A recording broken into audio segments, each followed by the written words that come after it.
बच्चों के लिए एक दिलचस्प और सबक आमोज कहानी। जादू का कमरा। मुसन्निफ मुख्तार अहमद। ऐसी ही दूसरी दिलचस्प कहानियाँ सुनने और पढ़ने के लिए बराए करम हमारे चैनल को सब्सक्राइब कीजिए। अगर कहानियाँ पसंद आती हैं तो उन्हें लाइक और शेयर ज़रूर कीजिए। शुक्रिया। जादू का कमरा। शहजादी लैला बादशाह की इकलौती बेटी थी, इसलिए वो इसको बहुत चाहता था। मलिका भी अपनी शहजादी से बहुत मोहब्बत करती थी और उसे एक लम्हे के लिए भी अपनी आंखों से ओझल नहीं होने देती थी। शहजादी लैला की परवरिश बड़े नाज़ो नाम से हो रही थी। वो न सिर्फ बेइंतहा खूबसूरत थी बल्कि दिल की भी नेक थी और सबसे बहुत अच्छा सलूक करती थी। उसकी 10वीं सालगिरह नज़दीक थी। बादशाह ने सोचा कि इस सालगिरह पर उसे कोई बहुत अच्छा सा तोहफा दे। उसने एक बात महसूस की थी कि शहजादी लैला को बाग में रहना, वहाँ खेलना कूदना और पढ़ना लिखना बहुत अच्छा लगता था। बाग था भी बहुत खूबसूरत। इसमें पानी का एक फुवारा भी था और मोरों का पिंजरा भी। उसके इस शौक को देखते हुए बादशाह के जहन में एक बहुत अच्छा सा ख्याल आ गया। उसने अगले रोज मुल्क के सबसे बड़े माहिर तामीरात शेर अफगन को बुलाया और उसे हुक्म दिया कि वो बाग में शहजादी लैला का एक ऐसा कमरा तैयार करे जिसे देखकर शहजादी खुश हो जाए। शेर अफगन ने कहा, जहां पना, आपका हुक्म सर आंखों पर। शहजादी साहिबा के लिए मैं ऐसा उम्दा कमरा बनाऊंगा कि जो देखेगा तारीफ किए बगैर रह नहीं सकेगा। उसे देखकर शहजादी साहिबा भी खुशी से फूला नहीं समाएंगी। उसकी बात सुनकर बादशाह के होठों पर मुस्कुराहट आ गई। शहजादी की सालगिरह करीब थी, इसलिए कमरा बनाने का काम फौरन ही शुरू कर दिया गया। बहुत सारे मजदूर इस काम पर लगे हुए थे और कमरे की तामीर पर दिन रात काम हो रहा था। इसी दौरान बादशाह के पड़ोसी मुल्क के बादशाह ने उससे दरख्वास्त की कि वो अपने महल में कुछ तब्दीलियां करवाना चाहता है, इसलिए शेर अफगन को चंद दिनों के लिए उसके मुल्क में भेज दिया जाए। शेर अफगन इतना अच्छा माहिर तमीरात था कि उसकी शोहरत दूर दूर तक फैली हुई थी। इमारतों की बेहतरीन तामीर में उसे कमाल हासिल था। बादशाह ने यह दरख्वास्त रद्द नहीं की और शेर अफगन को हुक्म दिया कि वो जाकर उसके दोस्त बादशाह के काम को मुकम्मल करे। शहजादी के कमरे का थोड़ा सा ही काम बाकी था। शेर अफगन ने राजमिस्त्रियों और मजदूरों को काम के सिलसिले में चंद हिदायत दी और चला गया। शहजादी लैला की सालगिरह से एक दिन पहले कमरा पूरी तरह तैयार हो गया था। बादशाह ने कमरे का मुआयना किया तो बहुत खुश हुआ। ये कमरा शीशम की कीमती लकड़ियों से तामीर किया गया था। इसमें दाखिल होते ही एक फरहत बख्श ठंडक का एहसास होता था और कमरे में इस्तेमाल शुदा लकड़ियों से भीनी भीनी खुशबू आती थी। कमरे में एक ही खिड़की थी। उस खिड़की के ऊपरी हिस्से पर किसी धात की छोटी छोटी रंग बिरंगी नलकियां लटकी हुई थी। जब खिड़की से हुआ अंदर दाखिल होती तो नलकियां आपस में टकराकर जलतरंग बजने की आवाजें पैदा करती थी। उसमें कोई खास तकनीक इस्तेमाल की गई थी जो बादशाह की समझ में नहीं आई, मगर वो शेर अफगन को दाद दिए बगैर न रह सका।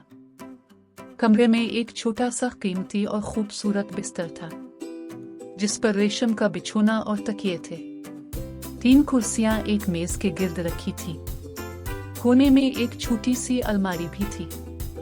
शहजादी ने जब इतना खूबसूरत कमरा देखा तो उसकी खुशी उसकी आंखों से जाहिर होने लगी। उसने बादशाह का बहुत शुक्रिया अदा किया कि उसने उसकी सालगिरह पर इतना शानदार कमरा बनवा कर दिया है। उसकी सालगिरह बहुत धूमधाम से मनाई गई और उसमें वजीरों और रईसों ने अपने बीवी बच्चों के साथ शिरकत की। सालगिरह वाले रोज शहजादी का कमरा उसके हवाले कर दिया गया। शहजादी ने बादशाह से कह दिया था कि वो अब इसी कमरे में रहा करेगी। बादशाह ने इस पर कोई एतराज नहीं किया। उसने सिपाहियों के अफसर को बुलाकर हिदायत कर दी कि शहजादी के कमरे के बाहर पहरेदारों को तैनात कर दिया जाए। उस अफसर ने 12 सिपाही शहजादी के कमरे की हिफाजत की गरज से लगा दिए। रात को खाने के बाद शहजादी लैला बादशाह और मलिका के साथ अपने नए और खूबसूरत कमरे में आई। वो बहुत खुश थी। उसको खुश देखकर बादशाह और मलिका भी खुश हो गए। थोड़ी देर बैठकर वो दोनों तो वापस महल में चले गए और शहजादी खिड़की के पास आकर बाहर देखने लगी। खिड़की से पूरा बाग नजर आ रहा था। बाग में चारों तरफ तरह तरह के खुशनुमा फूल खिले हुए थे, दरख्तों पर फल लगे हुए थे। रात होने की वजह से तमाम परिंदे अपने अपने घोंसलों में जा चुके थे। दिन होता तो शहजादी उन्हें चहचहाता हुआ भी देखती। खिड़की में से बाग का यह खूबसूरत मंजर देखकर शहजादी मसहूर होकर रह गई थी। कुछ देर बाद उसे नींद ने आ लिया और वो अपने बिस्तर पर आकर सो गई। उसकी आंख सुबह ही सुबह खुल गई थी। वो बिस्तर से पांव लटका कर बैठ गई और खिड़की से बाहर देखने लगी। मगर ये क्या, खिड़की में से उसे महल के करीब बहता हुआ दरिया नजर आया। दरिया में उसे कश्तियां भी तैरती नजर आईं। उनमें सवार मछेरे मछलियां पकड़ने में मसरूफ थे। खौफ की एक सर्द लहर शहजादी के जिस्म में दौड़ गई। उसे अच्छी तरह से याद था कि रात सोने से पहले वो खिड़की में से बाग का नजारा कर रही थी। उसने जो फूलों के पौधे और फलों के दरख्त देखे थे उसे अच्छी तरह याद थे। अब उसी खिड़की में से दरिया का मंजर देखकर वो हैरान और परेशान हो गई थी। उसने जल्दी से जूते पहने और भागी भागी बादशाह के पास आई। उसने जल्दी जल्दी बादशाह को सारी बात बताई। उसकी बात सुनकर बादशाह मुस्कुराने लगा। उसने सोचा शहजादी ने कोई ख्वाब देखा होगा। उसकी बेयकीनी शहजादी ने भांप ली थी। अब्बा हुजूर, आपको मेरी बात का यकीन नहीं आ रहा, आप खुद चल कर देख लीजिए। उसने उसका हाथ पकड़ा और अपने साथ उस कमरे में लाए। कमरे के चारों तरफ सिपाही पहरा दे रहे थे। बादशाह को देखकर उन्होंने उसे तज़ीम पेश की।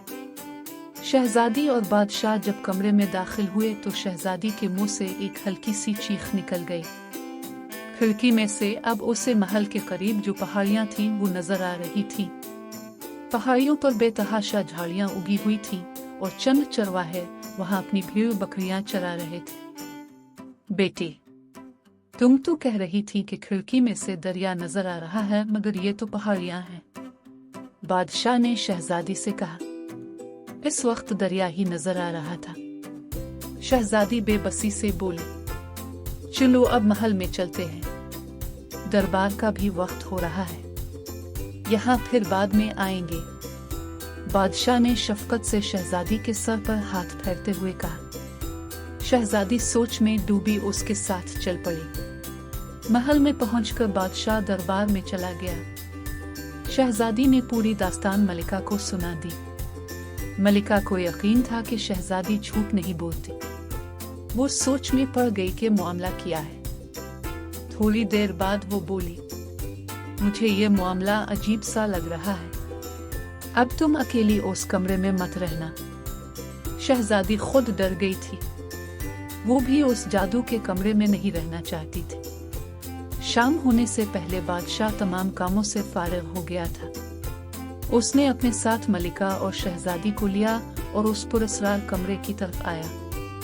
वो लोग वहां पहुंचे तो बादशाह को भी एक बात खटकी। उसे अच्छी तरह से याद था कि सुबह जब वो शहजादी के साथ उस कमरे में दाखिल हुआ था तो कमरे के दरवाजे के सामने पानी का फवारा था। अब दरवाजे के सामने मोर का पिंजरा नजर आ रहा था। बादशाह ने इस बात का तज़किरा शहजादी से नहीं किया था कि कहीं ये बात सुनकर वो मजीद ना डर जाए। जब वो तीनों कमरे में पहुंचे तो खिड़की वाला मंजर बदल गया था और बाग में लगे फूल पौधे नजर आ रहे थे। अब्बा हुजूर, देखा आपने, मैं सच कह रही थी ना? शहजादी लैला ने बड़े जोश से कहा। हमारी बेटी झूठ नहीं बोलती, तुम सच ही कह रही थी। अब हमें इस बात का खोज लगाना पड़ेगा कि कमरा बार बार क्यों घूम रहा है। जब तक हम इस बात का पता न चला लें कि ये मामला क्या है, ये हमारा हुक्म है कि इस कमरे को मुकफ्फल कर दिया जाए और चाबी हमारे हवाले की जाए। बादशाह के हुक्म की फौरन तामील की गई। शहजादी के इस नए कमरे को ताला लगाकर चाबी बादशाह की खिदमत में पेश कर दी गई। बादशाह ने सोच लिया था कि शेर अफगन से इस सिलसिले में बात करेगा। वो तो पड़ोस के मुल्क में उसके दोस्त बादशाह के काम से गया हुआ था, इसलिए बादशाह उसका इंतजार करने लगा। 1 हफ्ते बाद शेर अफगन की वापसी हो गई। बादशाह ने उसे फौरन तलब कर लिया। वो हाजिर हुआ और हाथ बांधकर खड़ा हो गया। बादशाह ने कहा, तुमने शहजादी का कमरा बहुत अच्छा बनाया है, मगर एक बात से हम परेशान हैं। थोड़ी थोड़ी देर बाद उसकी समत तब्दील हो जाती है। खिड़की में से कभी बाग नजर आता है, कभी पहाड़ियां और कभी दरिया। इसकी वजह क्या है? शेर अफगन ने हाथ बांधकर अर्ज की, हुजूर वाला, आपके इरशाद के मुताबिक मैंने शहजादी साहिबा के लिए एक बेमिसाल कमरा बनाने का सोचा था। चंद साल पहले मैं मुल्क मिस्र गया था। वहां मैंने कल का घोड़ा भी देखा था। वो घोड़ा होता तो लकड़ी का है, मगर उसके अंदर लोहे की गरारियां वगैरह लगी होती हैं और उनको चलाने के लिए घोड़े की रिकाबों में कल पुर्जे लगे होते हैं, जिनकी वजह से वो दौड़ता भागता है। इस काम का माहिर मेरा एक दोस्त था। मैंने कुछ अरसा लगाकर उससे इस हुनर के बारे में काफी मालूमात हासिल कर ली थी। मैं जब शहजादी साहिबा का कमरा बनाने लगा तो मुझे ख्याल आया कि मिस्र से सीखे हुए इल्म को यहाँ आजमाऊं। मैंने उस कमरे की बुनियाद बहुत सारी लोहे और पीतल की गरारियों पर रखी और उनको कमरे से बाहर फर्श में लगी बड़ी बड़ी पक्की सिलों से मुंसलिक कर दिया। कोई शख्स अगर उन सिलों पर पांव रखता है तो कमरे के नीचे लगी गरारियां हरकत करके कमरे को थोड़ा सा घुमा देती हैं। कमरे के बाहर सिपाही चूंकि हर वक्त गश्त में मसरूफ रहते हैं और इस गश्त के दौरान उनके कदम सिलों पर पड़ते रहते हैं, इसलिए कमरा भी मुसलसल हरकत करता रहता है और खिड़की से बाहर के मनाजिर तब्दील होते रहते हैं। मुझे अचानक यहाँ से जाना पड़ गया था, वरना ये बातें मैं आपको पहले ही बता देता। उसकी बात सुनकर बादशाह बहुत मुतासिर हुआ। शेर अफगन, तुम वाकई बहुत काबिल और हुनरमंद। हमें फख्र है कि हमारी रियाया में तुम जैसे लोग भी मौजूद हैं। ये सब तालीम का कमाल है। इसीलिए तो कहते हैं कि इल्म हासिल करना बहुत जरूरी है। इससे इंसान के दिमाग में बहुत अच्छे अच्छे ख्यालात आते हैं और उन ख्यालात को अमली जामा पहनाकर वो पूरी दुनिया के इंसानों की भलाई के लिए काम कर सकता है। बादशाह ने खुश होकर शेर अफगन को ढेर सारे इनामों इकराम से नवाजा। फिर उसने शहजादी लैला को भी कमरे की पूरी तफसील से आगाह कर दिया। यह तफसील सुनकर शहजादी का खौफ भी दूर हो गया और वो मजे से बाग के इस घूमने वाले कमरे में रहने लगी। यहाँ पर एक बात का तज़किरा जरूरी है, काबिल और अच्छे लोगों में लालच बिल्कुल नहीं होता। यही हाल शेर अफगन का था। उसे जब बादशाह की तरफ से इनाम मिला तो उसने इस इनाम को खुद अपने पास ही नहीं रखा। उसने इस इनाम में से उन तमाम लोगों को भी अपनी तरफ से हिस्सा दिया जिन्होंने शहजादी लैला का कमरा बनाने में उसकी मदद की थी। वो सब लोग भी खुश हो गए।